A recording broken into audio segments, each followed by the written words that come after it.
Panginoon, alam kong nakikita mo ang mga taong naninira sa akin. Alam kong may plano ka na sa kanila. Panginoon, maraming salamat sa lahat ng inyong ibinigay at mga bagay na inyo pang ibibigay sa akin. Salamat sa bagong araw na ito na dumating sa aking buhay. Salamat sa pagpapala. Salamat sa laging pag-aalaga niyo sa akin. Maraming salamat din sa gift of self-control na ibinibigay niyo sa akin, Panginoon. Sa panahon ng aking buhay na ito, marami po ang mga taong naninira sa akin. Wala po akong ginagawa sa kanila para gawin nila sa akin ito, Lord. Wala akong natatandaan na nagawang mali sa mga taong ito.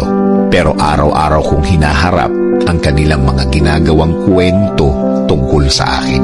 Mga paninira na parang ayaw tumigil. Habang tumatakbo ang mga araw, nalalaman ko ang mga ginagawa nila sa akin, Lord. Pero Lord, alam ko na nakikita mo ang lahat ng ito. Alam mo kung ano ang mga nangyayari sa araw-araw. Alam kong nakikita mo sila kung paano sila nag-iimbento ng mga paninira sa akin. Alam kong bahagi na din sila ng plano mo, Lord.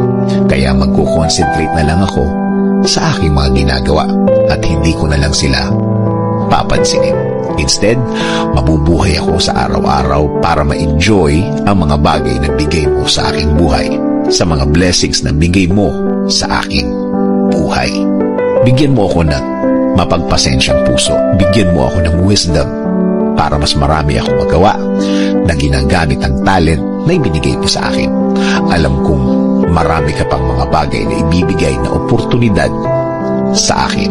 Oportunidad na makakatulong sa aking buhay.